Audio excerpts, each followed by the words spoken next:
Hi everyone. So today I'm going to continue my Explained Correctly series, and I'm going to begin talking about the types themselves. The types explained correctly.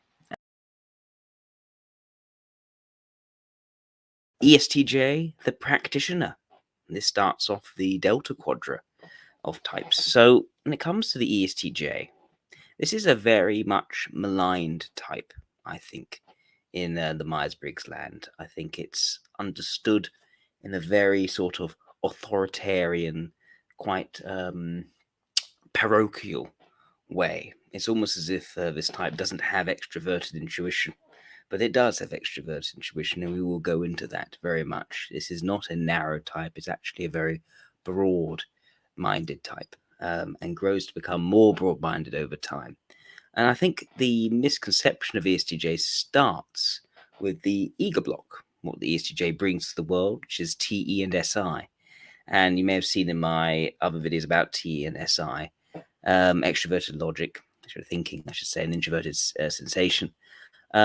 This is not about hierarchies of control. It's not about being bossy and organizing people in a sort of, you do what I say and structuring everything kind of way. That's not the point of this blocking. That's not what this is about. TE and SI is instead about a sort of day-to-day practicality. It is a very empirical combination. It's the most empirical combination, right? The idea here being that you're looking at evidence, you are learning and trying things out via trial by error, right? You are, by practicing things, getting better at them, improving on them in a very incremental way, and in general, aiming to do things well, aiming to do a good job in one's work. And so when you think of the ESTJ, they start off with extroverted thinking. That's their dominant function. So extroverted thinking is, again, it's about facts, it's about practicality, it's about how things are done in a pragmatic way, how things can be made to work more efficiently and effectively, etc. And the ESTJ is no exception. This is a type that is very much about how you are doing things. This is a very much a process-oriented type. ESTJs are constantly thinking in terms of the facts, the evidence, how they see things working. It's a very important thing, right? It's that they gather knowledge from empirical data, and by testing things. If it hasn't been tested, if they can't see it in front of them, then they are disinclined to even believe it. These are types of developed about testing and making things work and incrementally improving them. And they are strongly driven to do as well as they can in any particular thing they set their minds to.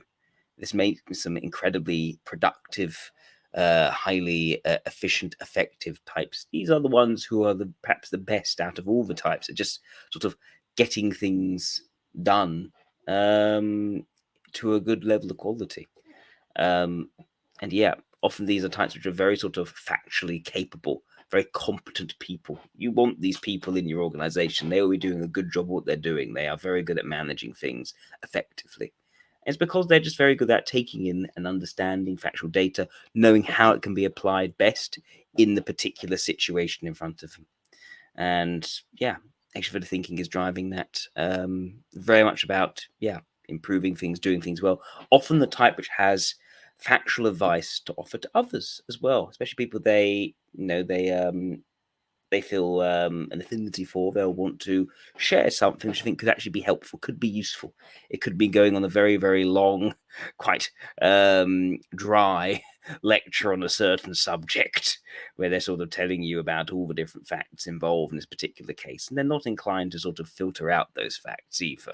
It's very much about giving you the full sense of the information so that you can make the most effective decision.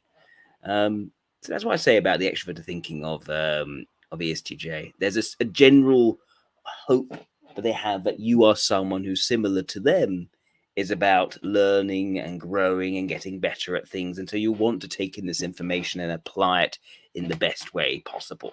And so they have that expectation. They almost assume that people want to grow and develop and get better. And they get kind of disappointed people don't do that sometimes. They're not quite sure what to do in those sorts of occasions. Now, supporting extroverted thinking is an introverted sensation. So this flavors the extroverted thinking towards that sort of day-to-day local effect. How is the information being applied in our immediate space in a way which is going to better better achieve better processes? Essentially, it's not about long-term goals so much. It's, is the process good? Is the quality of how this thing is working as optimized as it can be? That's the idea. And in that, they're also thinking of things like conservation of energy, right? Minimal waste of resources going into how things are working. These are types who hate to waste things. They very much prefer to be tinkering with the process to really fine tune it to make it as effective as possible. So that's how introverted sensation is sort of supporting and flavoring their extroverted thinking. So yeah, very much grounded in that sort of day-to-day sense data, which is supporting how they're achieving sort of this attention to process. And again, very much about a marginal fine-tuning as opposed to sort of rapid jumps in inefficiency. But by doing this, by working very hard at things and going through things in all the different details, they can become very effective people. In fact, I'd say one of the most sort of effective in terms of the day-to-day tasks out of all the types. Now we go to the superego blocks. This is what the ESTJ doesn't value and isn't strong at. These are the external expectations leveraged at the ESTJ.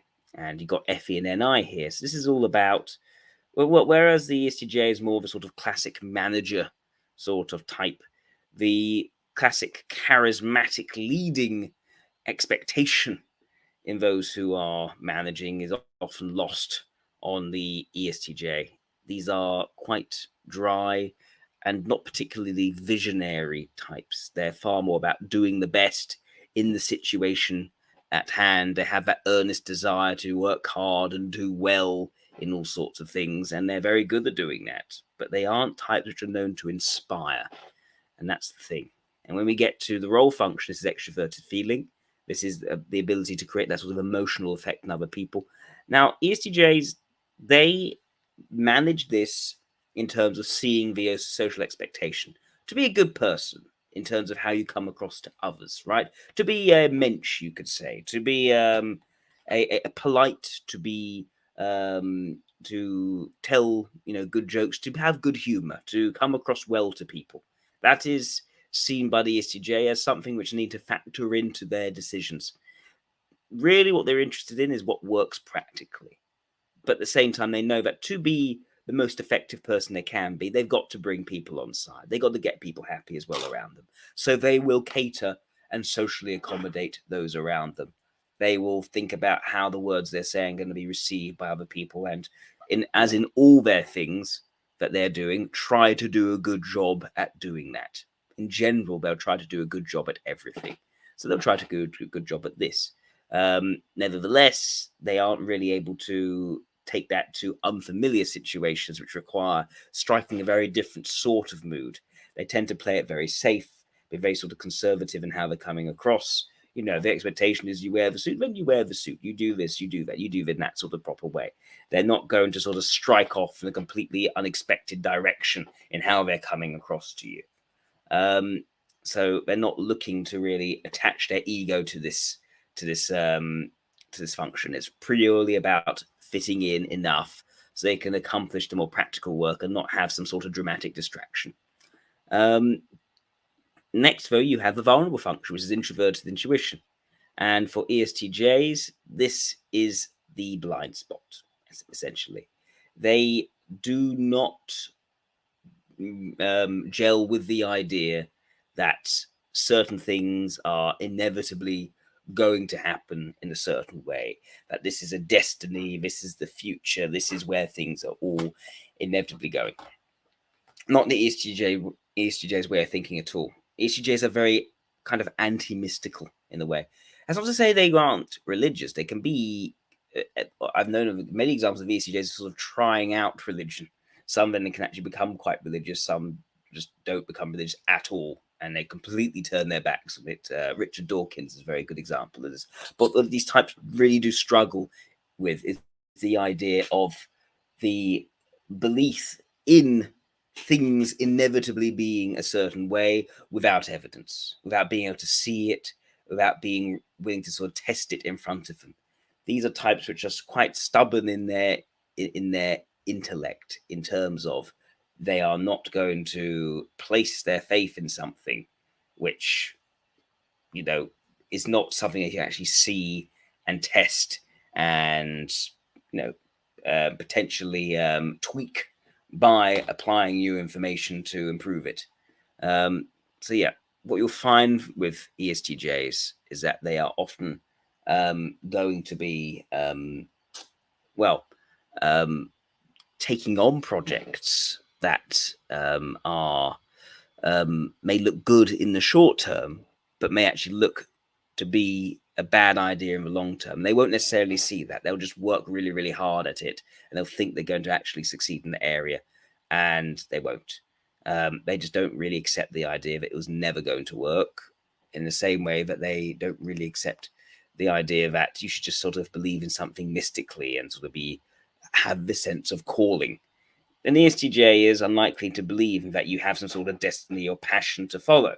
Instead, it's very much this idea that no, you find whichever situation you're in and you try to do a good job in that situation. And you try to do well, and you try to take advantage of new opportunities as they come your way.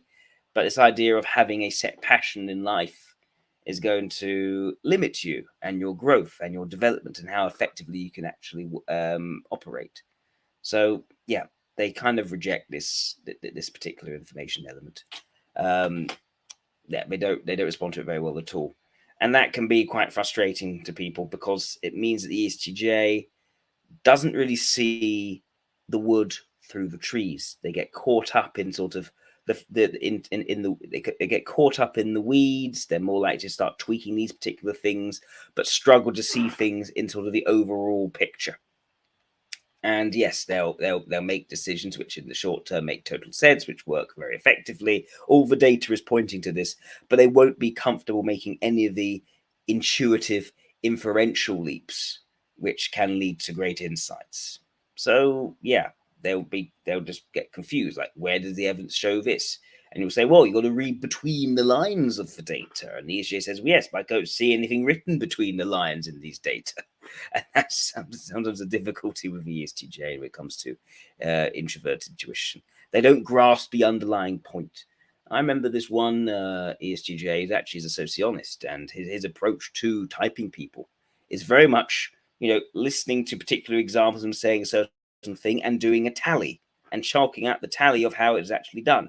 It is an approach which is very empirical at all, but it's completely missing the point, which is that you got to grasp the person holistically.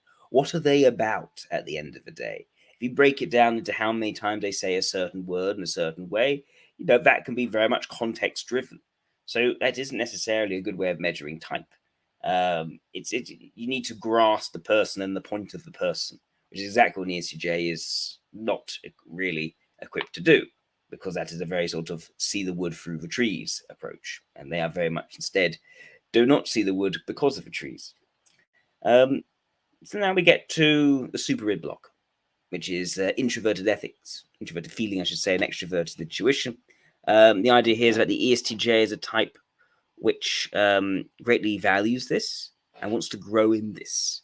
They also need a bit of help in this as well. It is a sort of an area of private aspiration and growth.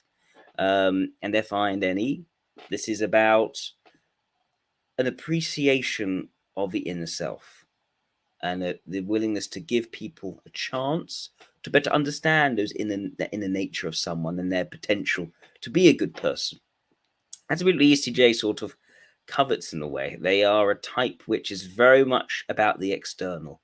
They're much about how well are they doing X, Y, Z, right? Are they doing this thing well? Have they accomplished this? Look what I've done. I've done this, I've done this, I've done this, done this, and this. All about what they've done. And so they often lose a sense of who they actually are in what they're doing. and they don't easily stop and reflect on, is this really is this really me? Is this really what I am about? Is it really in line with my intentions? Is this really in line with what is actually um, sincere to me to some degree? And these ESTJ can almost lose that sense of their sincerity and simply doing what is actually practical and works well. They have there's a certain naivety to an ESTJ in terms of things being measured by their practical value rather than looking within to that spiritual side. So this is where an ESTJ really benefits from someone else. And specifically, this is in regard to the suggestive function, which is introverted feeling. ESTJs are not very good at getting a real sense of a person underneath the actions, just as much for others as for themselves. They often don't know what their own, if they actually are a good person under it all. They wonder what is actually driving them. Is it simply practical pressure? Is it the force of a situation? What they really need is for someone to look beyond what they're doing to the character within and say, "You are a good person, and I like you for who you are, and I want to get to know you and understand you more fully." They crave that sort of intimate connection, but lack the confidence to really form that themselves with others. And so you'll find that an ESTJ can often drift off into more transactional relationships with others, thinking about what is actually working, what can actually be best used to achieve certain short-term goals. Um, they need that strong, intimate connection in their private life, really. And once they have it, they'll be can be very, very committed partners by having someone like that in their lives. By having that, it also frees them up from having to sort of put on that sort of menschy, good-natured performance for everyone else, because they know that's the sort of thing they ought to be doing. But what they really, really want is someone who just sort of understands them without them having to, dress things up at all. And that enables them to just be honest, just to be straightforward, which is what they really, really crave and what they really, really want. So yeah, that's sort of the introverted feeling side. ESTJs are types that place a great deal of value in these very, very close relationships once they actually built. The problem is, at the same time, because they are so driven towards their actions, they can often be racked by a sense of deep guilt for doing things wrong, for not being good enough in actually doing right by a certain person, or they could have actually done this better and done that better, because they could easily see how things can be improved. So they really need someone else to sort of validate their soul. That's really what it's about. They have that sort of self-doubt within, despite appearing very competent on the outside, about the nature of their soul and whether they actually are a good person at the end of the day. They need that validation. Now, the other part to this is the mobilizing function, extroverted intuition.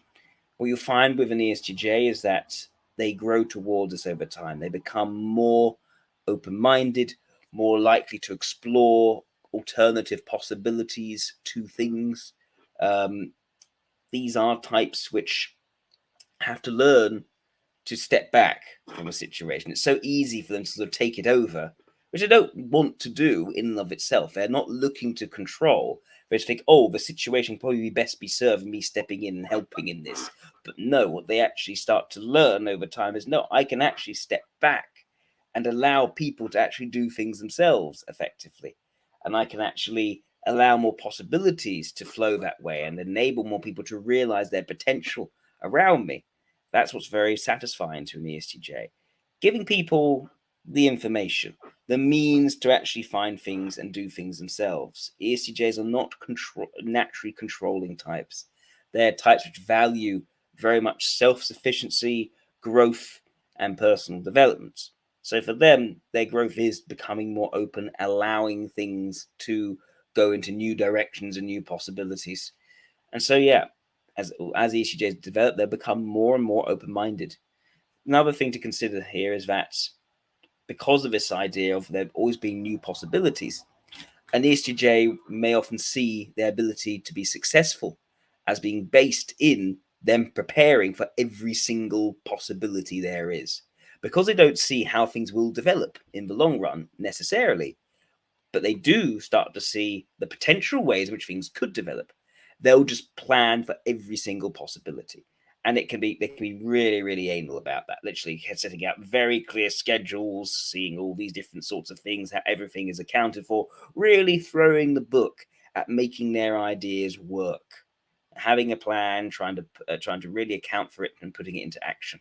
The problem is sometimes that still is just going to fall through. I can think of one ESTJ who ran a restaurant and it was never going to work, but he really, really tried. Wasn't successful at the end of the day of the restaurant. It folded. But that's kind of the idea, right? They will take on the project and refuse to believe that it was never going to work, always keeping open the possibility it could work, as long as they account for every single possible way in which it could go wrong. So yes, that's one of the difficulties with the ESTJ. And similarly, they are types which are actually very skeptical, as I said, towards mystical beliefs, any sort of article of faith. They need to be testing it. They always go, it depends on the situation. You could also put it in this way. You can also put it in that way. They don't like simplistic generalizations of things. They're far more likely to see the many different ways in which something could be other than the way in which you have suggested it must necessarily be. And so that is a certain stubbornness in their intellect, a stubbornness in their sort of refusal to believe and to have faith in this thing as the truth. Instead, for them, it's all depends on the situation.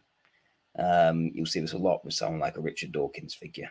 But yes, okay. Finally, we get to the id block. And the id block is what is not valued, but is nevertheless strong. And so this is the sort of hierarchical command, control, impact on your surroundings sort of thing. Not what the ESTJ likes to do, but they are very capable of defaulting to this area. First of all, we have the ignoring function. This is what the ESTJ does not do unless absolutely necessary, and that's really the structures and the rules. ESTJs don't see things in terms of absolutes. They see things in terms of the huge volume of facts that they've been able to take in, absorb, and give out regularly to improve various processes around them. So they don't think structurally, they don't think ideologically, they're very much pragmatists, not ideologues. You actually may find out of all the delta types, ESTJs are ones most often found in politics because they're very competent and able to very quickly climb ladders that are based around competence. And that person does a good thing well, I'll make him or her my vice, whatever, because I know there'll be a safe pair of hands. ESTJs are the ultimate safe pairs of hands. But in doing that, they'll take a pragmatic view. They won't be extreme in their view. If they're on the left, they'll be on the right of the left. If they're on the right, they'll be on the left of the right.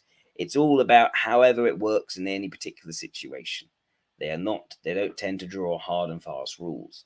Nevertheless, they're good at, understanding these structures and utilizing these structures where they think it is handy. If for instance, in a sort of a pragmatic government or regime led by many ESTJs, they'll have rules. These rules will be guidelines. These rules will not be absolutely ideologically upheld beliefs. And finally, we get to extroverted sensation, which is the demonstrative function. This is what the ESTJ is very good at, but does not care or value for in and of itself. ESTJs have a huge amount of volitional energy.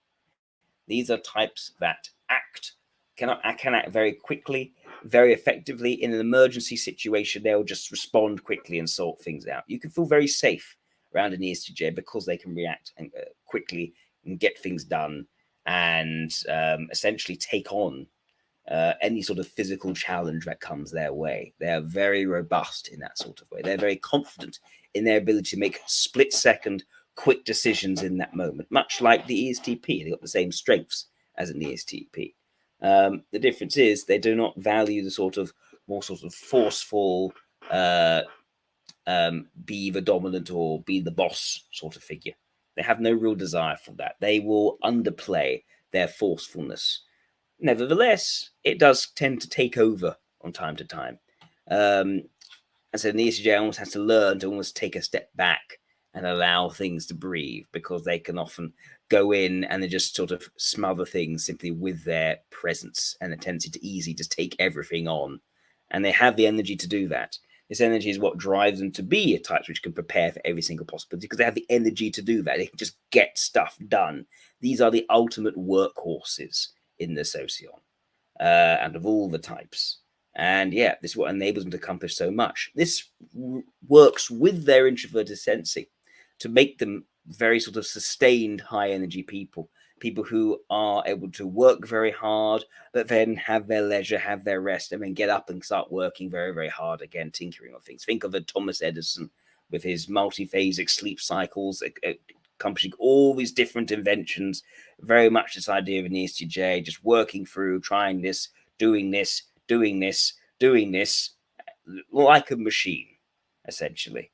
And the extrovert sensation very much powers them through that, while the introvert sensation directs that towards quality, detail-oriented work and sustaining things in a way which isn't too intense and doesn't burn out. Now, at the same time, the idea here is that the ESTJ is meant to be growing towards extroverted intuition. So when that doesn't work, then they'll go back, they'll default to extroverted sensation. The more authoritarian side can come out. The more aggressive side at times can come out when absolutely needed, and they'll feel ashamed of this, really. And the ESTJ, when they lose their temper, can be quite frightful indeed, but they don't want to do that. And it's very rare that they allow themselves to lose their temper. They're always trying to keep themselves under control, to be that sort of, well-intentioned, put your best foot forward, very earnest figure. So that's a side to them they sort of are a bit ashamed of, but it is very powerful when it comes out. Anyway, I hope that was helpful for understanding the ESTJ.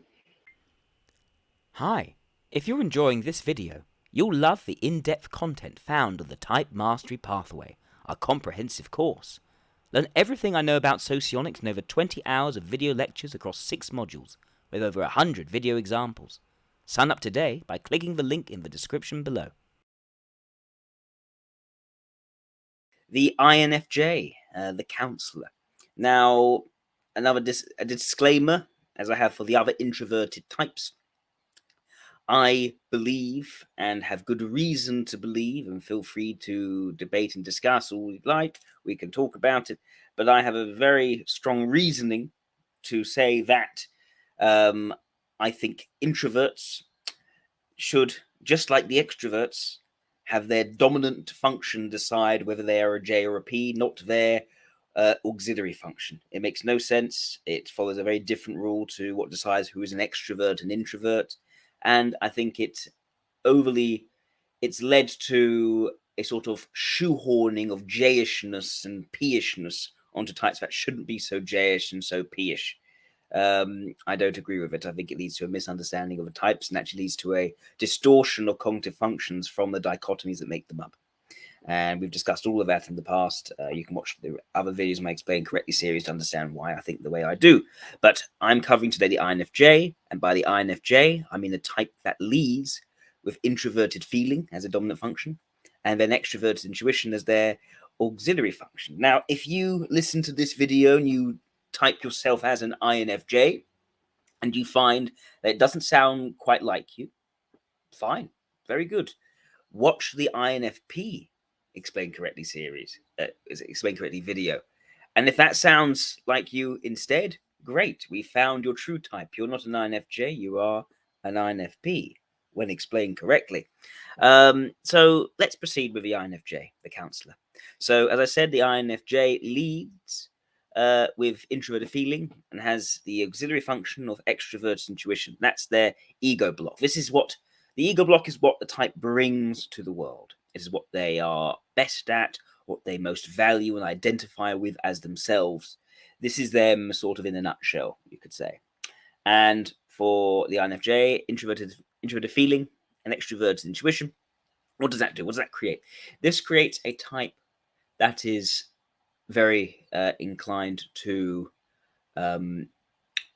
try to really understand the inner nature of people and their intentions and their motivations and their character. That's what it's really about. And it's about exploring that.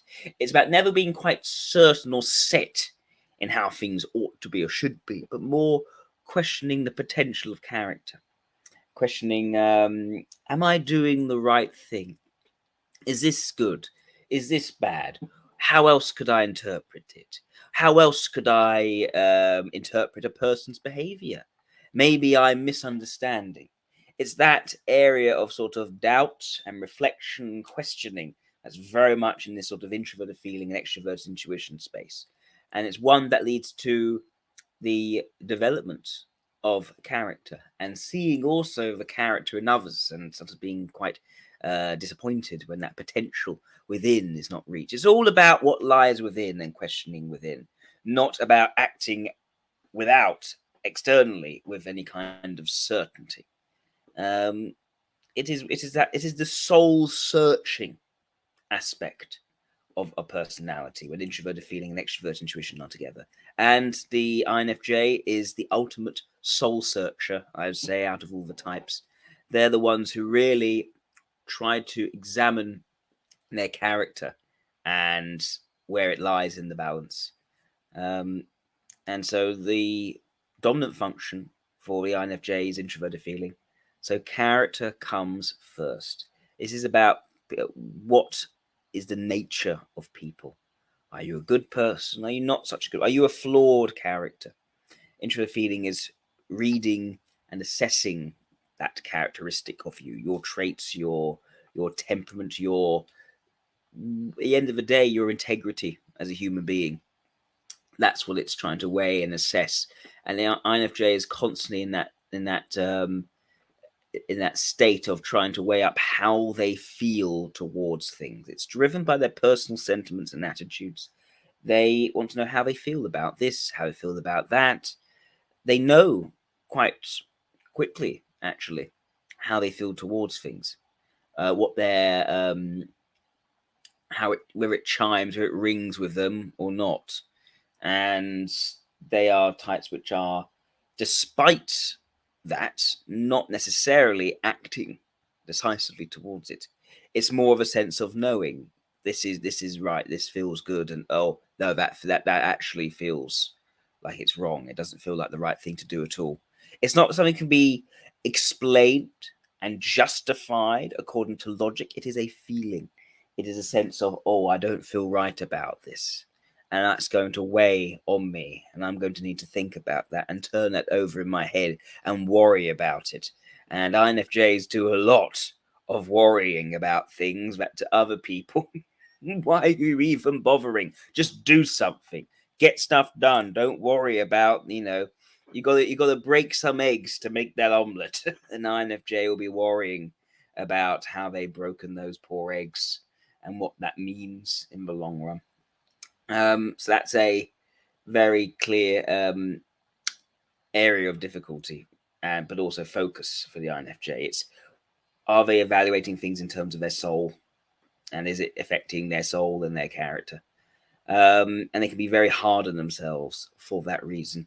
And similarly, they can also tend to hold other people to quite a high standard of character. These are types who also very much thrive on getting to know people in all their complexity, in all their messiness. They don't think anyone's perfect. It is an expectation instead on people to unleash their inner potential, but to also be very open and authentic about, being someone who's working on themselves, developing themselves. No INFJ will present themselves as morally superior. Rather, it's very much about them thinking, okay, I hold myself to a high standard. I am failing. I am a sinner, and I need to get better, and I need to improve myself. And I would expect other people to be of a similar mindset of seeing that they are sinners and how they too can work to become better as human beings. That is what it's really about for the INFJ. And supporting this is their extroverted intuition. It's not about acting on personal sentiments. It's about questioning and speculating around their personal sentiments towards people. Um, INFJs are very interested in meeting new people, in getting to know people around them. New possibilities lie within each person that they meet, and they often delight in really getting to know in depth a person's character, all the nuances of who they are, what they are about, what makes them tick. INFJs are really driven to understand people as themselves on their own terms, not setting up categories or frameworks for understanding people, but really getting to know each individual as they are. And and then being presented in something which they don't feel quite good about, they don't feel is quite right, they then question this. This is the extrovert intuition saying, but what? How else could you interpret their actions? Is it right to jump to the negative conclusion about them? Extrovert intuition will cause them to say, no, it's not necessarily so right. I might be wrong. We all might be wrong in this, and we need to see where someone may be misunderstood and where there's actually the capacity to forgive said person for falling short in terms of their character. And so an INFJ is a very I wouldn't say laissez-faire in how they forgive. It's not a laissez-faire. It's not a sort of not really caring. It's very important to them, but they also deeply want to feel that they've given people chances.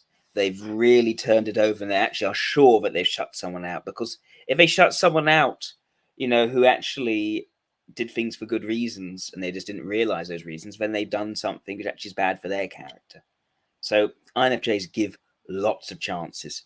Sometimes they may give too many chances. So this is a weird combination. This is not a type which acts on their judgments to condemn. No, instead they feel disappointed inwardly, and they judge inwardly and internally, and may almost tut to themselves.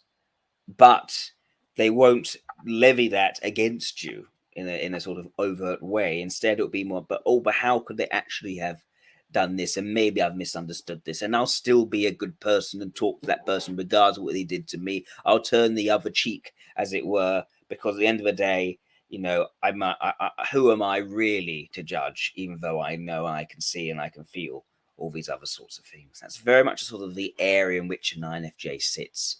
So yeah, I would also say that INFJs tend to have very sort of eclectic interests. They like to try new things and investigate and explore new areas of interest. They don't quite commit to any one of them necessarily. They do tend to be quite broad-minded and interested in things. And yeah, in the same way that they are interested in forgiving people, giving people chances, they also give new ideas and perspectives chances in general. Yeah.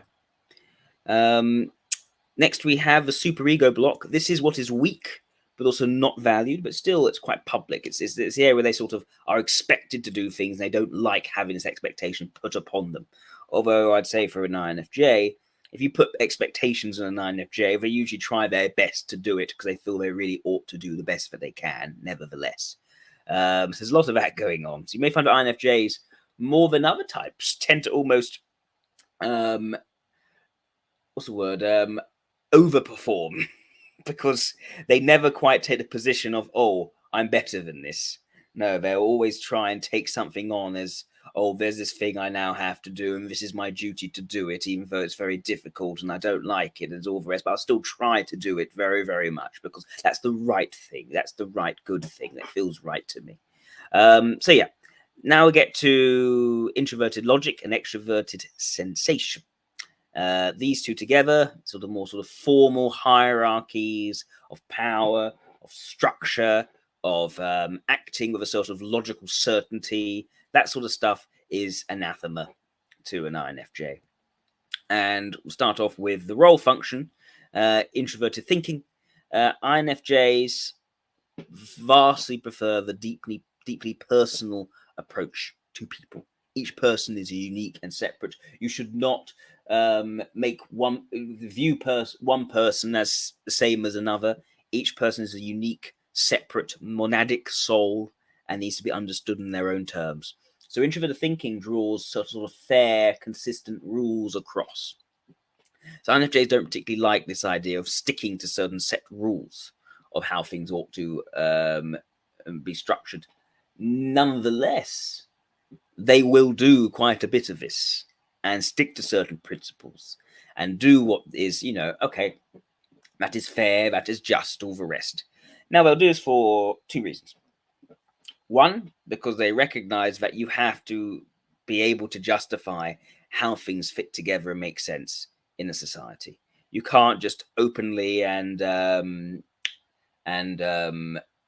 almost devil may care say, I like this person and not that person, so I will only do that, and I don't care particularly. If it's not fair, who cares? No, you tell an INFJ what they're doing is unfair, they will try very much to be fair and try to very much stick to these rules and structures, because they see that as actually a need to make sense of things, for things to be competent.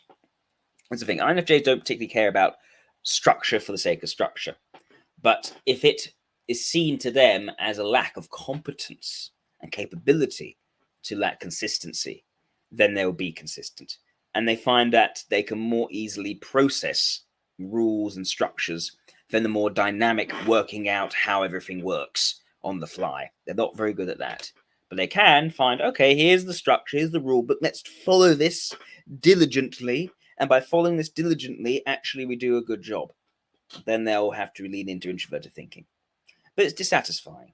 What they really, really want are things to be dynamic, things to be pragmatic and work. And, how does this help? If they see structures and don't see how it helps, they'll sort of question it, not be quite sure, but they won't be quite confident enough a lot of the time to dispense with it to find something else. They need to put their trust in experts to be able to do that. People they trust to give the factual information. Then they'll do that. But otherwise, they'll sort of fall back on these rules and structures, even though it's sort of not quite right and it doesn't quite factor in the unique individual circumstances. When that happens, though, when they can see someone who is who in their mind has good intentions, who is treated badly by a rule or structure because that's fair and consistent across, that's when the INFJ will get very fretful and will internally object to how this rule is being applied across, because it's not done from a place of either mercy or compassion, of all those other sorts of things. INFJs are very sort of, when you think of a sort of Protestant-like Christian of sort of the modern day, the one who's always trying to, love thy neighbor, do the good right thing. It's not entirely clear what the rules are about doing the good right thing, but it's a matter of conscience and one's personal relationship with God. This is very INFJ. This kind of way of thinking is very much in line with how the INFJ tends to operate. So yes, that's in the introverted thinking side. But then there's the vulnerable function, extroverted sensation. And yeah, INFJs, while they can comply with rules and structures and see how things make sense or don't necessarily fit together to some degree, they are almost entirely unable to engage extroverted sensation, which is that forceful action. INFJs are not quick decision makers. These are types which tend to spend a long time fretting and worrying and turning things over in their head, wondering, should I do this or should I do that? Is that the right thing? Is this the right thing? They get very caught up over that sort of thing. They'll lose sleep over this sort of thing. The idea of just doing it and acting is like terrifying to them. They won't do that. And they won't be forced to do it either. They'll just literally, they won't be able to tolerate that sort of forceful environment, which may make them do something which is, bad in terms of their character. They have to sort of really turn it over and torture themselves and eventually do something and then regret that thing and turn that over in their heads, etc. So yeah, these aren't types who act much at all. When they are wronged by someone, similarly, they'll default back to extrovert intuition. They'll question, oh, but what if they could have been thinking this way? And maybe they saw it in this way. So they'll just start giving more and more chances. They won't say, that person is a scumbag, I've got to keep that person at a distance, which is what an ESI or an ISFJ would do. ISFJ would do that sort of thing very quickly. INFJ doesn't. That's a key way of telling them apart. INFJ struggles to enforce boundaries with other people. I've seen INFJs who have learnt they have to try to enforce boundaries, and then they'll then just go completely overboard with it, and they'll be like, "Oh, you sinned in this particular way, therefore you're absolutely like this, and therefore I have to, not even absolutely, I have to force a complete boundary against you now because that's what I've learned I have to do." They don't really understand the forces and dynamics of power. They don't understand really how to protect themselves, and that means assessing the level of threat and acting accordingly. They don't think in that term. So they'll, in most cases, just be overly forgiving and be taken advantage of, or they will, just isolate themselves off and cut people off in terms of just hiding from people because they don't really know how to handle the threat properly. So that's the problem with extrovert sensation for an INFJ. They really don't see it. They don't really understand how it works. It's quite rare INFJs end up in positions of power. They can do, usually almost quite naively. They may end up in positions of power. They may work very hard and be actually trusted by people for their character and may end up being given positions of responsibility. But they hate the idea of then turning it into some sort of formal imposition on other people. They hate to be a burden and an impact on other people. They end up needing a lot of people quite a bit, despite that. They feel very guilty about that, and they'd rather actually be able to do things more themselves. They don't like the idea that by them existing, they're forcing other people to do things. It really, they shrivel at the idea. So yeah, that's the extrovert sensation for the INFJ. When extrovert sensation and introvert thinking put together, yeah, really, really difficult. This idea of acting certainly and categorically to which could mean mistreating someone or going against some sort of group or category. Yeah, INFJ cannot get on board with that at all. Everything needs to be deeply personalized, and then it's a forgiving, questioning, open space of the personal. So yeah, they can't really get on board with that. Next, we get to the super id, which is what is weak but valued. And for the INFJ, this is extroverted thinking and introverted sensation. So this together is about practicality. How you're working with things, how you're developing, how you're improving things in the real world. INFJs are deeply internal characters. For them, everything exists in the internal. It's about their character at the end of the day. And the world outside impresses upon them and exhorts them to change and develop and be the best person they can be in the world. So to make that sustainable, you actually have to develop some skills and capabilities and practicalities, which INFJ doesn't do very naturally or very well, but that's what they need. And they realize they need some of the external to help them with this very rich, complicated internal insight world of this.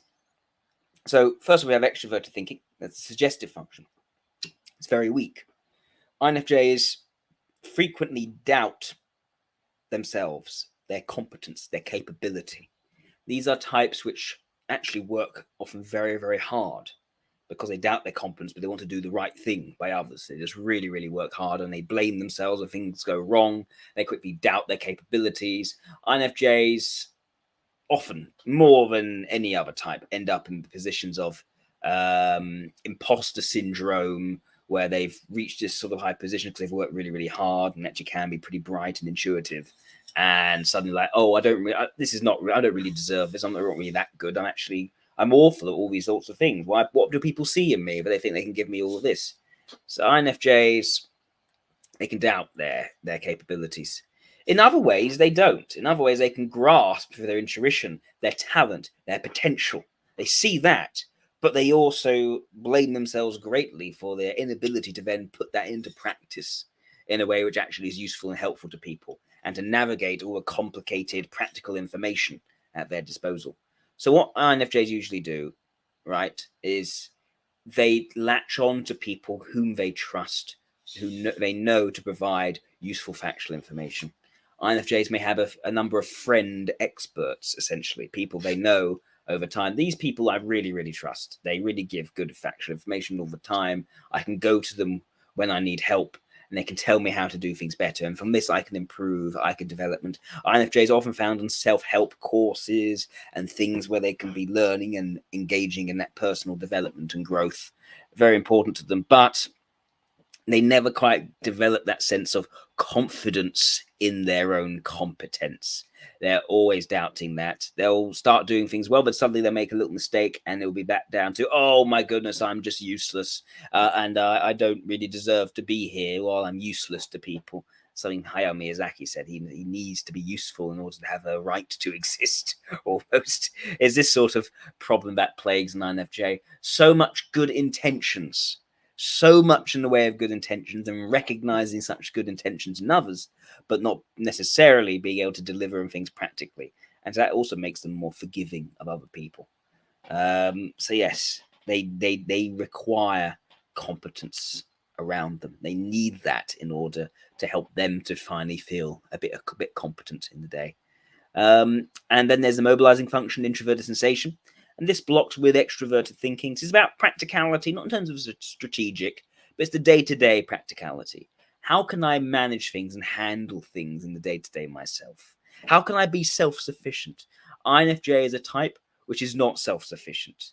They end up having to be quite dependent, but they really, really want to be self-sufficient. And they really want people to be able to give them the information so they can be self-sufficient, while they lack confidence and torture themselves over this fact that they're not quite competent and capable enough. But the introverted sensation, this shows in the INFJ, first of all, in that localization of practicality, but also a desire for harmony and peace in of themselves. This is a type that sort of turns things over and tortures themselves, but at the same time seeks a sense of groundedness and acceptance of self. In fact, yes, I am imperfect. I'm a sinner. I'm not going to get high and mighty views of myself as being better than anyone else. No, I am just like anyone else, a sinner. Just as anyone else, someone who needs to work to improve in my day-to-day actions. And INFJs are types that really want to be able to harmonize their relationships with others. They hate stress and pressure and things like that. They need peace in their surroundings. And they tend to, over time, take great pride in their ability to actually arrange their physical environment in a pleasant enough, not even pleasant, just everything in their particular spot, things being peaceful, things not being stressful. They don't like feeling put upon. They tend to be very unassertive in communication with others, because they just need things to be nice and friendly, and even friendly, just harmonious, peaceful, quiet. Many INFJs would like to go out on their own on a nice walk, just to experience things, just to take things in. And yeah, they got a better eye for detail than, say, the ENFPs, who we'll cover next. They don't have the same sort of chaotic, frenetic, all over the placeness. They can be very impractical and struggle to implement and make things work effectively. But they tend to manage sort of the smaller, finer details all right. And yeah, they live out more that humility and groundedness in their introverted sensation. So yeah, that's the mobilizing function of introverted sensation. I've known INFJs to really take pride in being able to cook a nice meal or do this particular thing and get it done right in this particular way. It's a means by which they can show their competence. There's a competence shown through a sort of detailed finesse, which they can grow in more than that sort of more dynamic decision making, how things work, fact-based approaches, which would be their suggestive function. And finally, we get to the id block. The id block is what is not valued, but is still strong. It's very much in the background, kind of done by the INFJ for themselves. So when it comes to the id block, we have the ignoring function. This is what the INFJ completely turns their back on. They can do it, they just have no interest in it. That is extroverted feeling for an INFJ. Despite what I said about INFJs being very sort of gentle people, very almost sort of naive to some degree in how they can let people tread on them, despite the fact they can read people's characters and intentions, they still turn the other cheek and allow themselves to be taken advantage of. Extroverted feeling is actually something they deliberately put away and don't engage in. And that's the idea of being sort of more sort of overtly expressive, showing emotions on your face, participating in sort of in social conventions where people see you to be doing these things, doing what is popular. INFJs have no desire to have anything to do with that. They kind of stick out quite a bit. They can be quite stubborn in how they stick out from the norm in terms of their personal attitudes and sentiments. They'll do what they personally feel is right, not what is other people may want them to or expect them to be doing, except that they'll try to do that in terms of the practicalities and be a competent person. So they'll try to do that, be very dutiful in that way, but they won't, for instance, put a smile on their faces because you're meant to in this situation. And they may, when talking to people, be very sort of sincere, but in their sincerity, be also quite blunt in saying things about people, and saying, "Oh no, you are doing this because of this reason, and this is why you're doing this," because they can very confidently understand people's characters and intentions. They then won't try to sort of mince their words and find ways of saying things in a more sort of politically sensitive manner. They're not very politically sensitive. They're not interested in it. They are far more about saying what they feel is true in terms of their understanding of someone's character. So yeah, I know INFJs to be quite blunt. I know them to be almost quite sort of emotionally blank, at least until they get to know you. Then they'll start, then the emotions will come. But it comes very sincerely. It's not something they put on. They are very much anti putting anything on. They're very much about substance, not about style. They don't really understand style. They can be quite gawky, and they can be sort of not follow fashions or do anything of that sort. They just have no interest in it. So that's their extroverted feeling. It's very much not really done. In contrast, introvert intuition is done quite a lot as a demonstrated function. It's just not valued for its own sake. INFJs, as I said, are deeply, deeply reflective people. They turn things over in their head. They have very deep, penetrating insights. And they have this sense of knowing how things are going to be, how things are going to work out. And they just know. They can't explain, they just know. But they don't go all the way with it. Unlike an INFP, who has introvert intuition as their dominant function, the demonstrator function means that is actually balanced out with their extrovert intuition. So you'll find cases of INFJs knowing someone's character, knowing what someone is going to do, how a relationship will develop in the long run. And they'll be thinking about that. They can see that in their heads very, very clearly. But despite just knowing, they'll still give that relationship a chance because extrovert intuition is what is ultimately valued. So this is a type that ultimately turns over, sees the risk, sees where things are going, and nonetheless say, well, no, but I still really ought to give that person a chance. Because how can I really know for sure? And so they will. And say, yeah, I knew, but I also felt bad about not giving them. They deserved a chance, really. And I needed to me be absolutely sure of myself. And then they're like, oh, you see, well, you could have prevented this. I know, but I just couldn't. I couldn't get myself to really. It didn't feel right to do that sort of thing. Yada yada yada yada yada. Very much the INFJ in that sort of area. Anyway, I hope that helps with understanding the INFJ and what they're like. Very nice people. Very frustrating, but very nice people. Me again. The Type Mastery Pathway awaits. We're currently offering the course at a 50% discount, so consider signing up before the time runs out. To find out more, click the link in the description below. The ENFP, the explorer. And explorers, I think, is a good word to describe them. They are a type that explores in all respects, without bound, without limitation, essentially.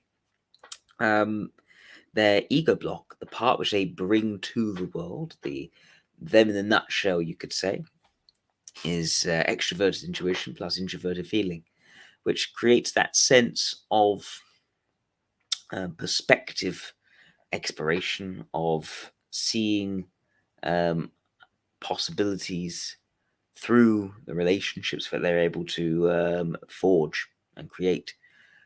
This is a type that also is very internal in its nature, doubly internal, you could say, while also being a type which values the internal. And what do I mean by that? I mean, this is a type that is most interested in the development of potential. This is a type which is very interested in, for instance, developing their own potential, becoming and flourishing in all the different and various ways in which they can flourish.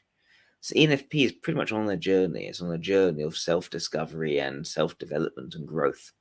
And this comes from the NENFI, the idea that they have this inner potential that they want to tap into. And there are many other ENFPs who are also interested in helping others tap into their potential. Lots of coaches are ENFPs, psychologists are ENFPs, but they don't have to be necessarily interested in unlocking other people's potential. But they are definitely interested in becoming the best of themselves. So, yeah, NENFI is, when it's together, you can see this idea of benefit of the doubt giving, sort of a good faith judgment. This is a type which is who gets sort of optimistic about the nature of people and the potential that people can bring. They aren't a type which shuts off their communications with others. They're far more of a type which builds more of a network, and through the various interactions, they can unlock new possibilities. Anyway, let's go to the dominant function of this, which is the extrovert intuition. So, extrovert intuition for an ENFP is very much about possibilities of the potential within themselves, within other people. More, again, often themselves, but again, it can be of other people. The idea for this is that the ENFP is motivated first and foremost by their curiosity, by that sense of potential, that sense of something. Maybe if they just sort of tap into this certain area, they can unlock something new. They can find some other way of viewing an issue. That's very, very important for an ENFP. And they tend to be a type which collects a very broad range of interests and takes interest in a broad diversity of people. This is a type which sees the world as being full of potential experiences for them to engage in. And so they're often the type which goes out on the exploration, on that journey of endless finding out and seeing what else the world has to offer. So that's the extrovert intuition for an ENFP. It makes us a type which is very interested in ideas and sharing ideas, in thinking about different ways in which they can improve as a person, in not feeling curtailed or restricted by certain set ways of thinking. This is a type that always finds some other route, some other path to travel through the world. They're very much free spirits, ENFPs. They are very hard to tie down as a result. They are natural travelers. They are natural journeymen through life because they want to essentially tap into all these different possibilities. And supporting extrovert intuition is the introverted feeling.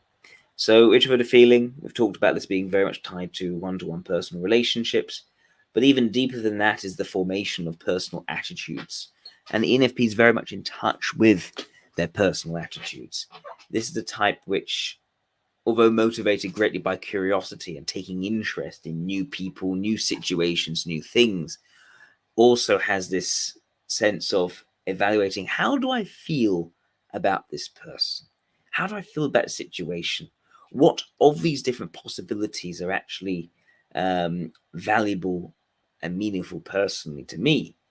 How do I, what is my personal relationship with this particular field, this particular topic, this particular individual in front of me? And so they are very inclined to come up with subjective reasons for why they want to do what they do, which of the possibilities they want to be focusing on as their next project. And it also surfaces in this idea of developing themselves, that someone of good attitude, is someone who would want to develop and grow over time. And the ENFP, rather like the INFJ, is a type which engages in sort of good faith judgment, who gets a sense of the individuals around them, their characters, their temperaments, and they'll be very good at sussing out the characters and temperaments of others.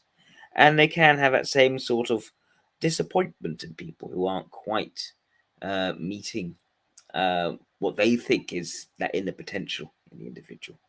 So they also have that ability to build up a sense of disappointment in others over time. It's less, it's often less apparent compared to the INFJ. The ENFP is far more frequently acquiring new contacts and talking to a number of different people. Usually still the one-to-one, but they get through quite a large number of people usually. And in that sort of what some have called a social butterfly, but an ENFP would rarely call themselves a social butterfly. They are being, they're still evaluating what's going on in front of them. And this is kind of why I'd say ENFPs don't describe themselves as social butterflies. They often describe themselves as introverted.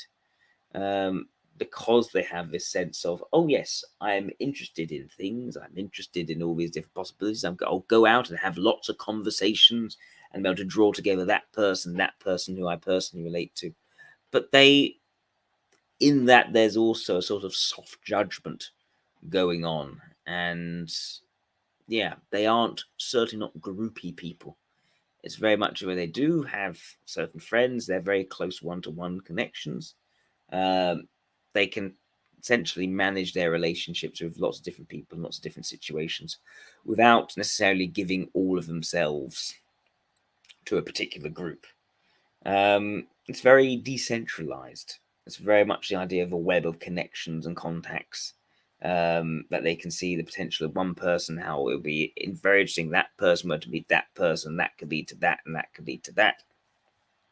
ENFPs can often get great satisfaction being able to connect people up like this.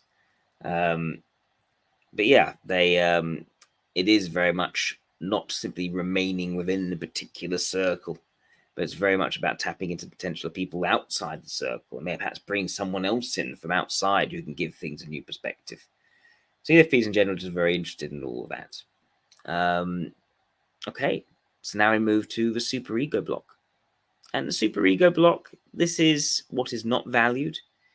It is what is sort of imposed on ENFP by either society or just the world at large. And it's SE and TI, extroverted sensation, introverted thinking. So this is the area of sort of command, control, authority, logical certainty, the imposition of a truth onto reality. And that's kind of anathema to the ENFP. First of all, we have the role function, which ENFP can do to some degree, which is the extroverted sensation. So ENFPs aren't particularly aggressive folks. But unlike an INFJ, who's almost naive to the power play, an ENFP is aware when people are trying to get them to do things, but they're aware when there is a difference in power in a situation. They're going to have to fight for it. They're going to have to be assertive. They're going to have to actually be a bit more bossy with a group of people to actually get something done. Things like that. So, yeah, the ENFP will have that assertive side, which will come out in short bursts or when it's demanded. It will always feel dirty to ENFP because they'll feel as if they are, when they're doing that, they are snuffing out potential possibilities, potential directions a conversation could go. And the ENFP is disinclined to sort of plan out how things are likely to go. So the idea that actually would impose on it is quite unnatural, but sometimes it's necessary, and the ENFP will have to do that on occasion, and so they will. They just won't feel very comfortable at doing it, and depending on the ENFP, they could be particularly averse to actually doing it, or if they're in a sort of an environment where part of their competence and their growth is actually asserting themselves, they may actually find themselves doing this quite a bit. I can think of examples where ENFPs have even end up in quite aggressive situations, such as George Orwell joining the revolutionaries, Revolutionary Army against the fascists in Spain, things like that. Like they will they can engage in far more tough, direct, confrontational um, periods or activities, but this is always a stretch out of a natural preference to keep indirect, to keep exploratory, rather than simply focus on this thing as a thing to push forwards and to um, simply go for a concrete, tangible achievement over the development of their potential. So that's extroverted sensation. Now we have the vulnerable function, introverted thinking, and this really is where the ENFP struggles, because ENFPs, their blind spot is introverted thinking. They simply do not relate to the idea of there being an absolute logical, coherent truth for understanding things. The ENFP's natural state of being is to consider, well, what else is there? There could be another way of looking at this. It can't possibly be that simple. There must be more complexity, more nuance to be diving into. And ENFPs really are types which are interested in finding all the facts that actually undermine whatever structure is presented to them. They themselves um, will avoid drawing general rules on almost anything. It's often quite hard to get an ENFP to come at you with a very strong position on something, because almost anything to an ENFP will almost depend on the situation, and they don't want to take a particularly hard line here because that could then limit what else they can reach in another situation. They are a type that is very much into changing their mind with new facts and new experiences, new possibilities. And so they see introverted thinking, the idea of structure, idea of ideology, as a limitation on their potential growth. Um, they instead will use and abuse anything to do with a structure or a theory simply as a tool for their learning and growth and development. And I've seen ENFPs mix and match, say, socionics with MBTI, with Enneagram, with various different sorts. Because as far as they're concerned, it doesn't matter what is coherent and what's not. What matters is that they are finding things that, when go together, lead to practical effects which are beneficial. At least what they think will be beneficial, even if it doesn't actually make that coherent sense. So that's something. One of the issues of an ENFP. They have nothing to tie them to any set or structured set of ideas. They are very non-partisan in many things. It's very difficult to get an ENFP who belongs to a particular political party, you could say. Usually, if they rise up in the political arena, it's usually around a particular issue, and they'll be very much against the formalities of being in power, of being in authority. They'll chafe at that idea. They are far more inclined to the more informal, personal conversation with each individual. They don't see why there needs to be certain rules and structures around how you act, how you say this to that person that particular way. They simply do not think bureaucratically. And any attempt to get them to adhere to some kind of structure in any respect, they will deviate from that. I've known ENFPs who are meant to follow a script in an interview, and they don't. They go their own way. They find something else to do. They simply will not work down the tram lines. They'll always find their way off the tram lines and in some other direction. So yeah, introverted thinking is very much that blind spot for an ENFP. And if you look at, say, the work of Steven Pinker, very smart ENFP. Even he won't give you generalized descriptions of things. He'll give you lots of examples, because ENFPs can only really think in terms of the decentralized situations, as opposed to some sort of rule which lies underneath all the situations. They kind of refuse to cognitively accept those sorts of things. All right. Now let's go to the super id block, which is what is valued but weak. So SI and TE together, this is the realm of practicality in the day-to-day. Doing a good job. It's about that earnest working knife, working with your hands, improving processes to make them work as effectively as possible, conserving your resources, all these sorts of things. So ENFPs are very attracted to this area, but they don't have the same competence in this area which they have in their ego block. So first of all, we have the suggestive function, which is the weakest but valued function. So introverted sensation for an ENFP shows up in them being these sorts of explorers, these people who go out and seek out new experience and new ideas, who are the sort of quite creative and ideas oriented free spirits who won't be tied down to any set way of thinking about any one thing. And in that leads to quite a messy life at a time. These are not types who naturally maintain and sustain, and that can have an effect on their mental and emotional health to some degree when they find themselves in a house which is run down, which is not well looked after, where the environment has a certain chaos and noise and to it. What ENFP needs is someone who can maintain and bring that space back to some sort of semblance of harmony and order. They need someone who can not create logical certainty, which the ENFP is almost allergic to. No, someone who brings stability to their physical surroundings, who makes things, makes experiences peaceful rather than simply a sort of a hectic, ongoing exploration without savoring what has actually been discovered. So ENFP needs that sort of grounding, that calm rock in their life. Lots of ENFPs can be quite neurotic. They can jump from one view to another and sort of lack that kind of stability. So they benefit greatly from someone who's be that sort of calm, supportive figure in their lives. So yeah, that's the introverted sensation for an ENFP.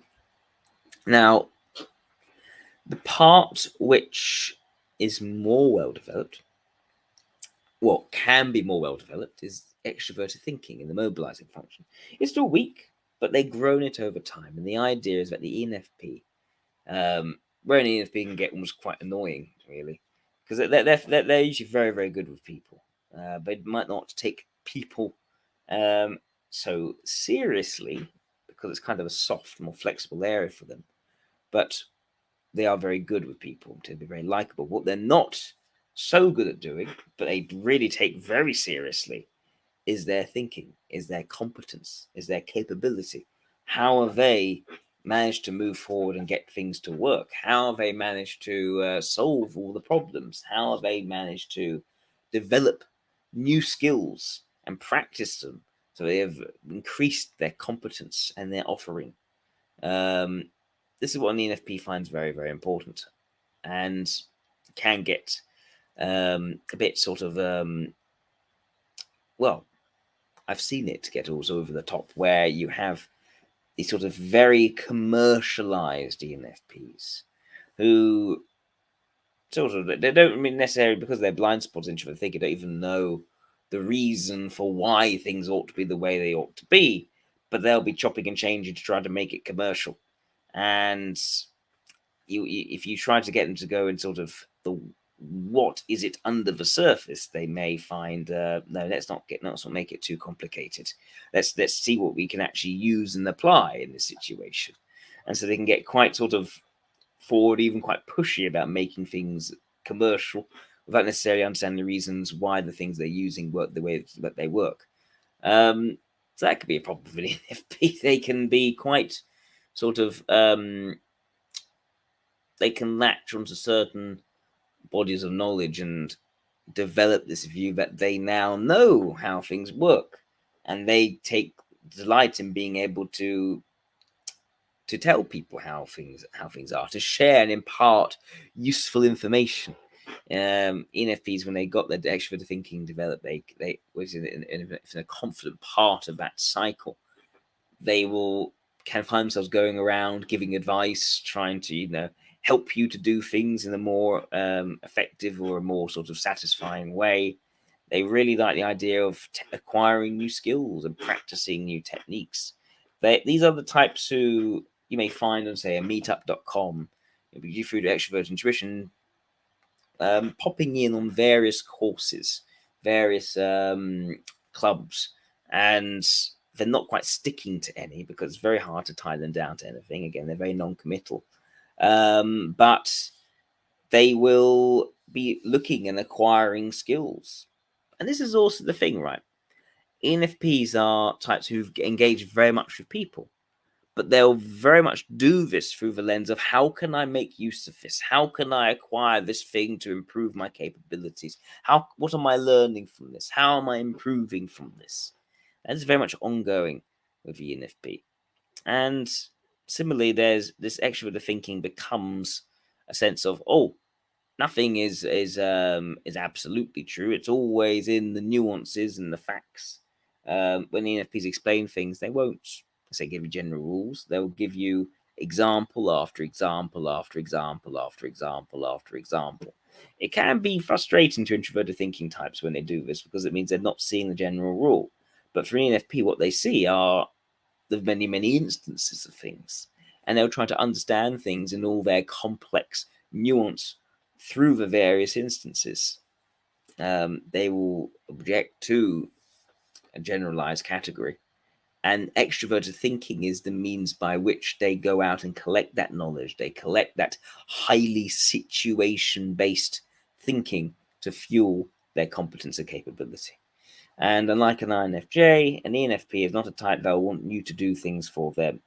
They're going to be ones who are going to take delight in being able to be presented with some sort of problem and find some sort of solution for that problem, because that is proving to themselves, yes, I can do this myself. I am capable and competent. And I've seen ENFPs get quite protective over what they're doing and almost avoiding any kind of help because they really want to feel that they are doing this, that they are the competent one, and they'll feel less competent if someone else is doing it. So that's kind of can be a bit of a chip on the shoulder of some ENFPs regarding their extroverted thinking. Okay, and finally we get to the id block, which is not valued but is strong. So NIFE, the idea of image creation, of being able to create messages that are influential in the long term, that are able to bring a sense of profundity to people's emotional states, this sort of thing. An ENFP doesn't really care for, but they can engage in very effectively should they want to. First, we have the ignoring function, which is introvert intuition. The ENFP has very little to do with introvert intuition. They can see which possibilities have weight, which ones have relevance, which ones are going or heading toward places, and which ones are less likely to be doing so. But an ENFP is not a type that wants to be tied down to a particular vision or fate or destiny. They reject this. They are naturally the free spirits. They're naturally the sort of person who wants to feel unbound by any kind of preconceived notions or structures or concepts for how things are meant to be. They want to go and live a life outside of these boundaries and set ways of doing things. And it's interesting because on the one hand, I could say ENFP is actually can actually be more responsible to what they look like ENFJs. Well, the MBTI ENFJ, I should say, because that's the extroverted thinking. That's them trying to be as competent and capable. And so they do end up actually working quite hard, and they do end up planning and organizing things quite effectively. That's the development of extroverted thinking, becoming a competent manager of things. But what an ENFP is not going to do is spend too much time indulging on the overall purpose of where things are going, what this is all for, what is relevant, what is not. An ENFP will instead say, "Oh, you can find other relevant things all over the place. You just have to look. You just have to listen. You just have to open your mind and be curious to what the world is bringing." So, yeah, they avoid those kinds of limitations. They often will take a chance with different people, give people the benefit of the doubt rather than shut people off immediately, because for them it's about um, seeing what potential comes out, even if they can have quite a strong feeling in terms of or what someone might actually be like. They'll still give people the benefit of the doubt. The extrovert intuition does that quite a lot. But yes, introvert intuition, therefore, is something which is sort of kept locked in a box for an ENFP and only really let out to help them pick out from the various possibilities which ones are likely to actually bring some potential. Okay. And finally, we have extroverted feeling, which is a demonstrated function for the ENFP. And this is often in use quite a bit. It's less obvious for men, I find, than women. The men actually can be quite sort of unexpressive for a type which I think would be extrovert and feelings. It must be very expressive, but no, sometimes I've found the men actually very much not, because they have grown from extroverted feeling to extroverted thinking, become far more matter of fact in how things work. Nevertheless, I've seen ENFPs be a type that, especially when they meet you first and they're not on this as a strong ground, they will lean into extroverted feeling, and they can be very charismatic, very likable people. They don't have a sort of dramatic presence to them. It's not about making you feel very strong emotions, but they have a sort of light-hearted charm to them that people find very refreshing to be around. And ENFPs are very good at navigating different social circles because they have introverted feeling being the main reason why they do things, which is well, not main reason, being the valued thing in how they approach people. So causing them to investigate and explore the individual perspectives and character of the people around them. But they also have extroverted feelings supporting that in helping them to make those good first impressions. An example. So I take Steven Pink, I take Jonathan Haidt as two examples of very sort of brainy ENFPs, very developed in their extroverted thinking, who nevertheless are people able to say some ideas which are perhaps a bit more conservative in the modern day understanding, who nevertheless remain very popular and very much uncriticized figures by and large, because they have that very strong extroverted ethics ability to find the way of saying something in a way which is as uninsulting to those people as possible. They can pitch things in the right kind of way so it comes across well. Now, ENFPs have no real desire to be up influencing people, being the central figure which everyone pays attention to. That's not really what it's about. They just have a gift in being able to manage moods and emotions, how people are feeling, but they do not actually like to use this in a sort of concerted way. It's more a means of getting by socially, of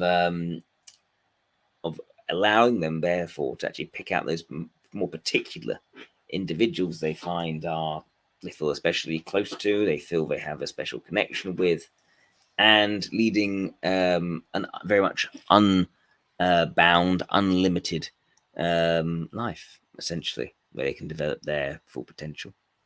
Anyway, I hope that was helpful to people in the ENFP.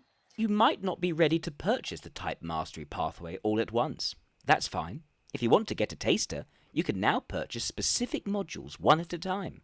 How about Module 4, which looks at every one of the 16 types in depth, including how they adapt and change their behaviour across different situations? Find out more by clicking the link in the description below. That leaves us with the final type, which is the ISTP, the craftsman. So, again, as I've said with the other introverted types in this, I'm going to be switching the J and the P, as it were, for the introverted types from conventional Myers-Briggs typology understanding. And the reason for that, as I've set out in the P and J Explained Correctly video, is that the introverts lead with perception. So it would make sense that, therefore, if their dominant function is perception, they should be a perceiving type. So when I refer to the ISTP, I refer to the type that leads with introverted sensing, backed up by extroverted thinking. That is the ego block for the craftsman.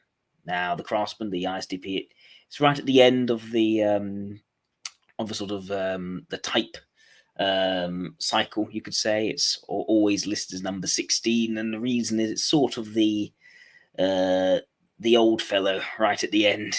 It's quite quiet, quite unassuming, very sort of grounded, very sort of practical in day-to-day common sense activities.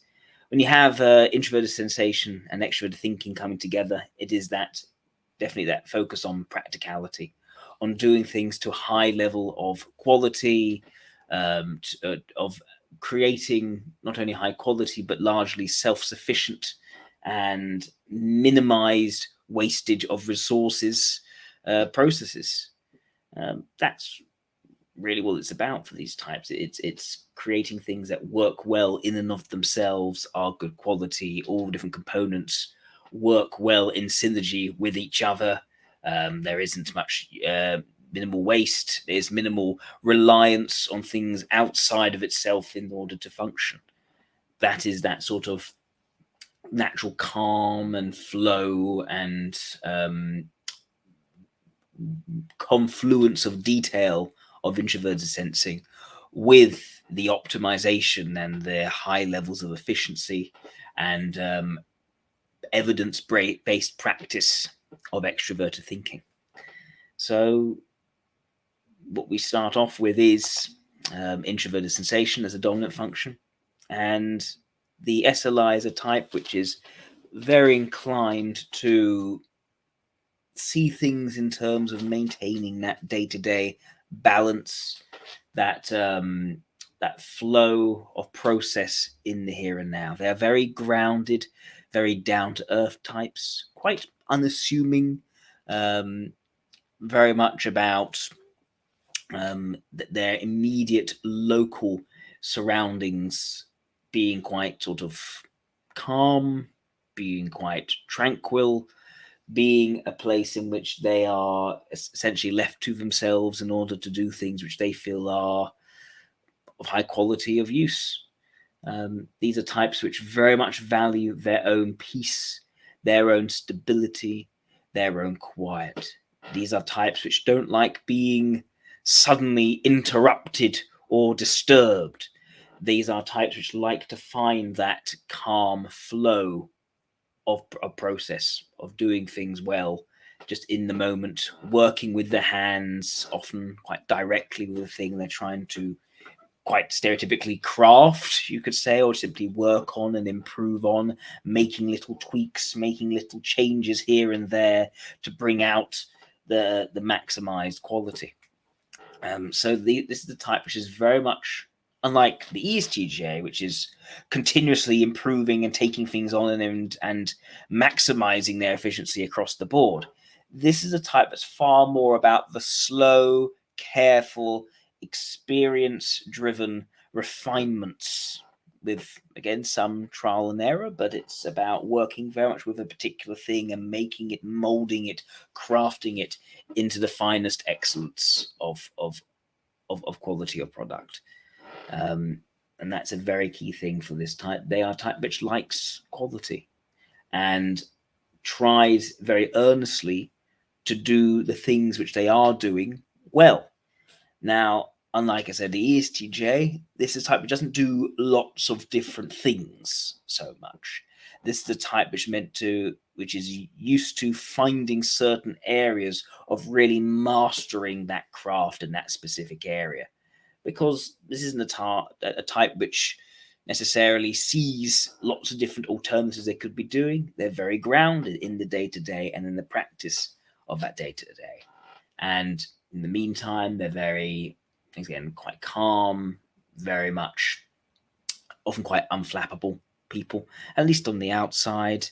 They are able to maintain things very well, keep things running, keep things going. You think of the sort of the very quiet, odd jobs person who keeps your plumbing working, who keeps your lighting fixed, who keeps all the things running around. You don't see these people very much. They're not interested in drawing attention to themselves. They're just interested in setting out to do what they're meant to be doing and doing it well. And that introverted sensation is that attention to detail, that attention to quality, and that sort of quite earthy groundedness in how they act and in what they do. Now, supporting the introverted sensation is the extroverted thinking. So the ISTP is a type that has a very good access to on the ground, empirically observed factual information. And through practicing, through taking things on, through trying things out, they're often learning through their acting, through their doing things, through their making and improving. Constantly learning, constantly looking at how they can be improving things, making things work better. It's not the sort of relentless dynamo of an extroverted thinking leading type. It's far more subtle than that. And this is a type which, because of introverted sensation, is not interested in wasting energy. So this type doesn't often get up and do lots of things unless they think, right, this is the right time and this is the right place where I should be doing this and I can do this well. So you don't see the sort of frenetic, pragmatic activity you'd expect in other extroverted logic types in an ISTP. It is a type which often doesn't move very much at all. Quite calm, quite relaxed. They might get up, go for a walk around nature, that sort of thing. But the practicality is there in terms of often deciding when not to act as much as actually acting. Because they'll look at the situation, they'll think, is there actually any point in me getting up and doing anything right now at all? Or am I actually a better use just sitting on my bottom and waiting for the thing to finish? It'll sort itself out. And that's kind of the attitude of an ISTP. They don't want to create a too many cooks situation. Instead, they will find that moment in time, that specific moment where they can find, okay, this is where I can make the lightest work. This is where I can get this done without all the unnecessary frills and efforts. Because these aren't types about frills. It's about a simplicity in action and doing things efficiently and well.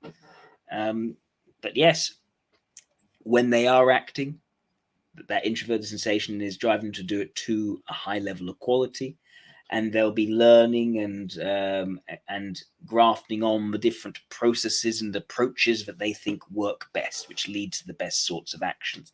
And these are types which are very good when you ask them. They don't proactively offer their advice, but they are very good at giving you advice in terms of how to do things well. They don't throw it around. They don't push it in the way that sometimes an ESTJ might. This is a type which is very much about keeping themselves to themselves. But if you were to have a good relationship with them, they are very good at lending their often quite considerable factual knowledge in support of what you're doing.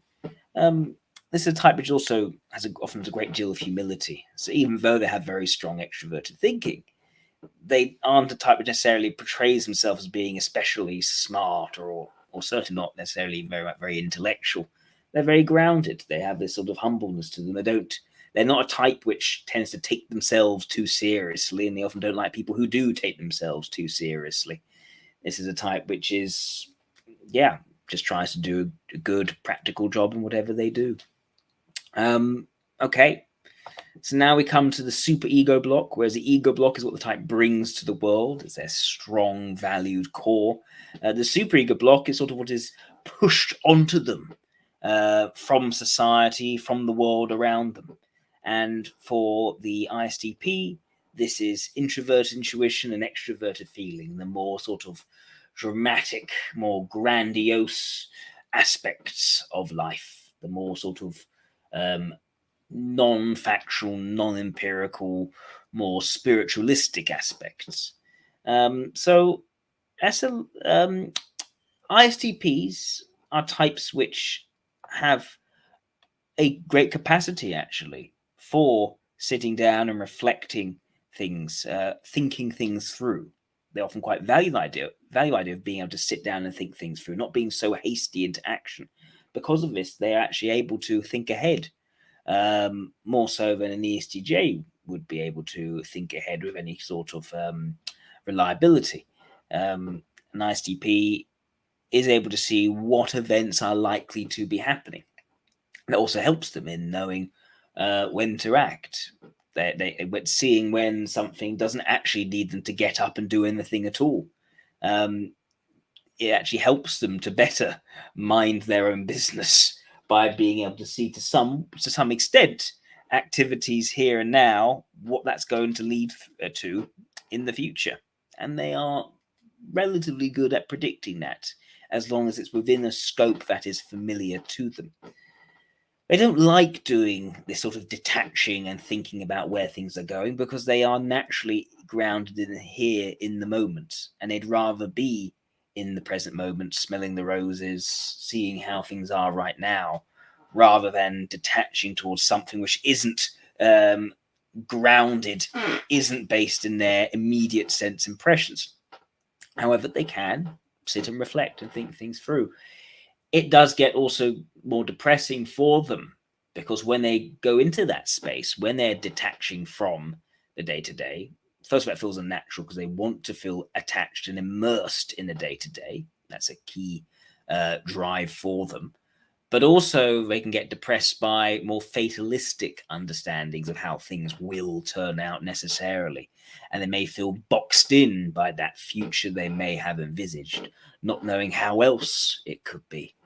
This is a type for whom introvert intuition is stronger than extrovert intuition. So in playing this more future-oriented role when they feel they have to, because there may be unpleasant experiences, disruption further along they need to be thinking about, or simply they know that action is not even worth doing anything for, because it will lead to bad outcomes if they even try, and they might as well just sit down and do nothing. They can get caught up in that thing necessarily happening, rather than seeing how else it could be. So this is a space where they will rise to the occasion. They'll see the problem on the horizon, but they also get a bit sort of depressed about it and not necessarily know how to think outside the box in terms of how to then solve it. They greatly desire that, of course. Extroverted feeling, the vulnerable function. So for an ISTP, extroverted feeling is something they simply do not have the access to, and they don't have any real interest in having access to it either. It is almost a willful blind spot. So ISTPs are one of the least, perhaps the least showy out of all the types. They are the most down to earth, the most grounded in who they are, and who they are can be a bit of a mess, but they will live and breathe that authenticity of being, a bit of a bum sometimes, being someone who's sort of, just living in the salt of the earth and not really caring what other people really think about them, and just being themselves. And they will be themselves, and that's who they are. Take it or leave it. If you don't like what they're about, why are you coming in and putting all your pressure and all your expectation on them? That's not to say that the ISTP isn't interested in working on and developing themselves. They are, but that's for themselves. That's for their own growth. It's not to fit into some sort of social expectation how they're meant to be coming across.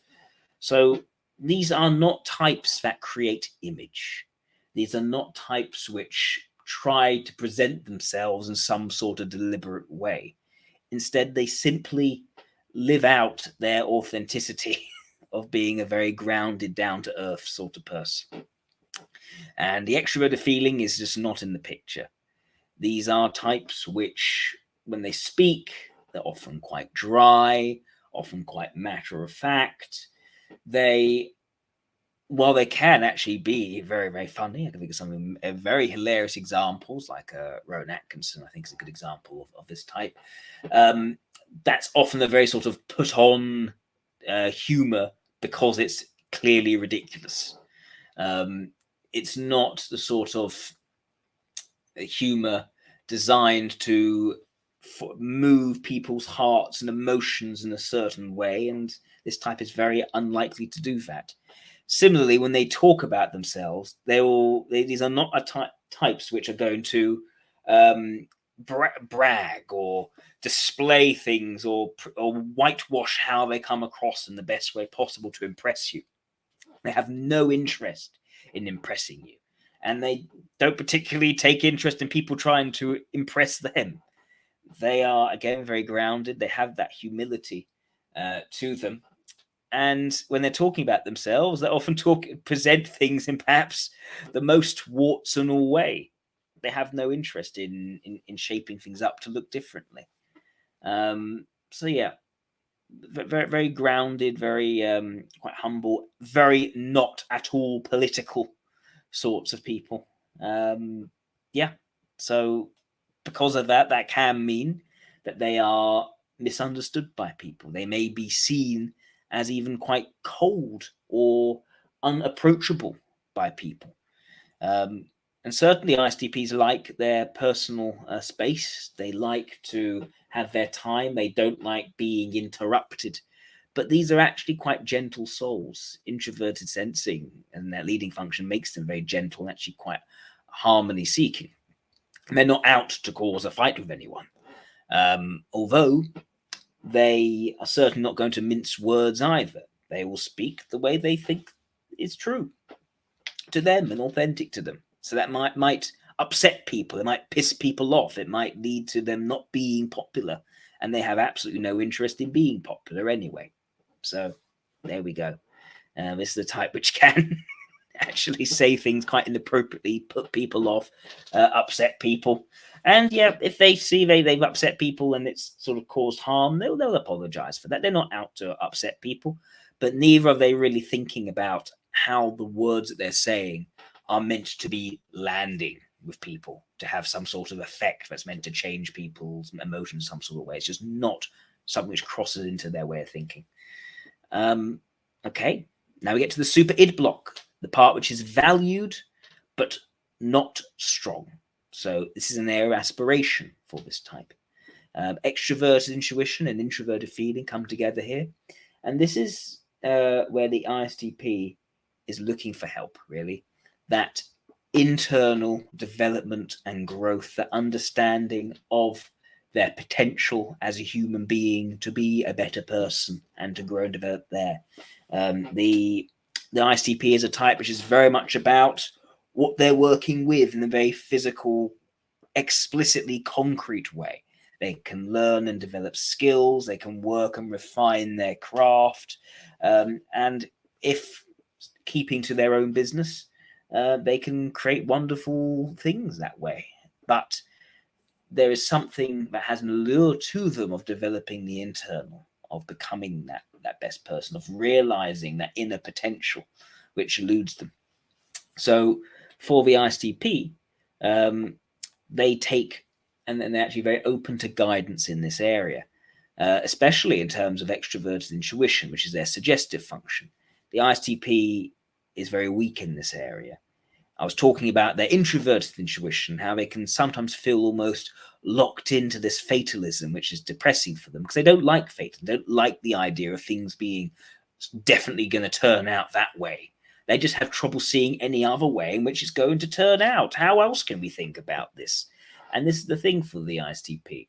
They're very good at analyzing and breaking down the real, the concrete, the tangible.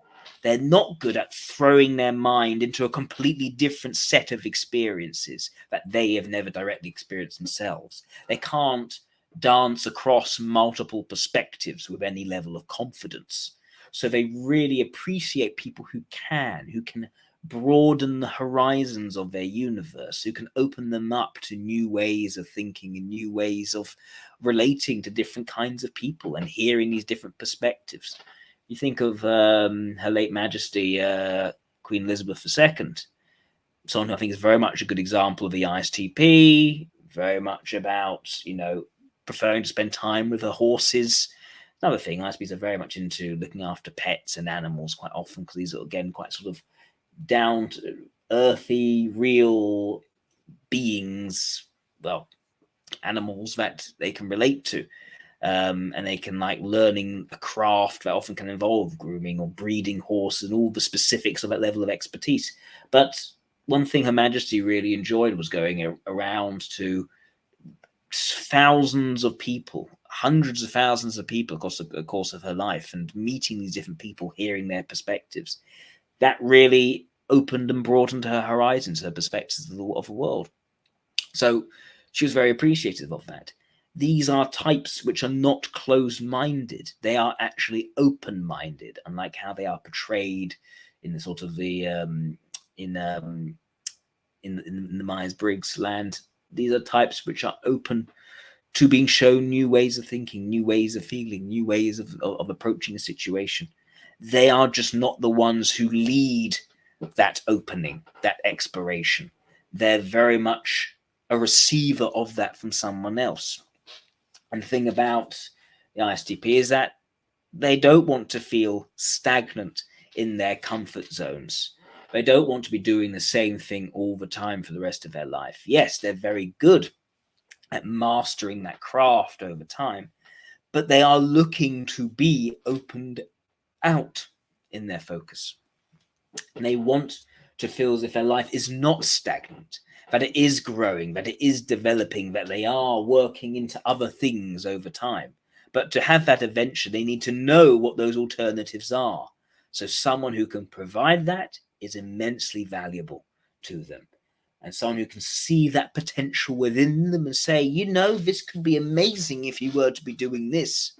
That gives the ISTP a new direction they can go in, and they'll go after it. They'll be very excited by this. This is a type which, on their own, they have a sort of inertia. They get caught up in their own inertia, and they kind of need some sort of new, fresh perspective to get them out of that feeling of being stuck in the mud and to be able to go into that new thing. So, yeah, extrovert intuition, very valued, but also a very weak area for the ISTP. Now, there's also the mobilizing function, introverted feeling. So, this is what the ISTP is more proactively working on themselves. So, again, ISTPs are very sincere, not necessarily nice sounding all the time, but they're definitely sincere and authentic in what they're saying. They will often call a spade a spade. But there's this idea that they are really trying to exercise sincerely their good intentions. And as a Delta type, as a type which leans towards good faith judgment as opposed to harsh judgment, ISTPs are trying to give people the benefit of the doubt. But in giving people the benefit of the doubt, they also can set themselves up to feel disappointed by people who then may let them down, who then may actually show themselves to not have them as good intentions as they thought. But the idea here is that an ISTP is kind of looking for those people whom they can have those closest relationships with, who can build those special bonds with. ISTPs yearn to dedicate themselves to certain individuals, to have those closest bonds. It's why there's, again, that stereotype of the ISTP keeping a pet dog and really cherishing that pet, having those close relationships with animals. Why with animals? Well, there's a guilelessness to an animal.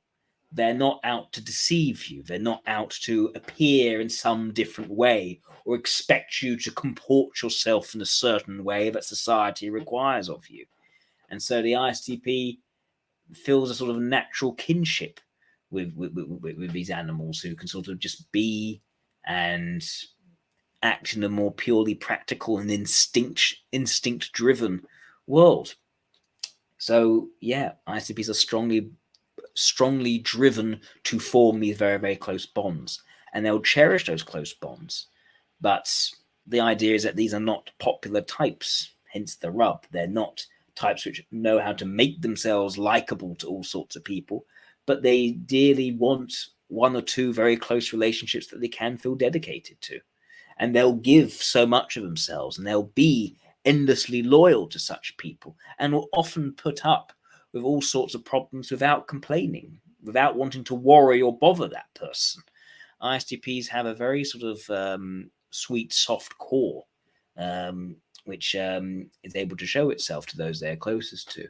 But they need to have that relationship first. Without that, ISTPs are often Again, they'll rely on that self-sufficiency, that ability to manage things themselves, to be out, often sometimes in the wilderness on their own and experiencing nature and just relying on their own knowledge, their own practicality and capabilities, and their own ability to not waste the resources they have in order to get by. But yeah, very sincere, very authentic people, salt of the earth people quite often, who really want to cultivate that close one-to-one relationship with someone else. Yeah, and what I will say as well, the sense of wanting to form connection, this feeling of disappointment, you'll notice with ISTPs as opposed to, say, ESTJs, that ISTPs are more likely to have that sense of discernment they're a bit more confident in their ability to see, yeah, that person doesn't have the qualities I really would want. I like to give this person a chance. Maybe this person I'm not quite going to give another chance because of X, Y, Z reasons, and a bit disappointed in that. But they do have that ability to form and know their personal attitudes more confidently than, say, an ESTJ would. But it's still not an area of strength in and of itself.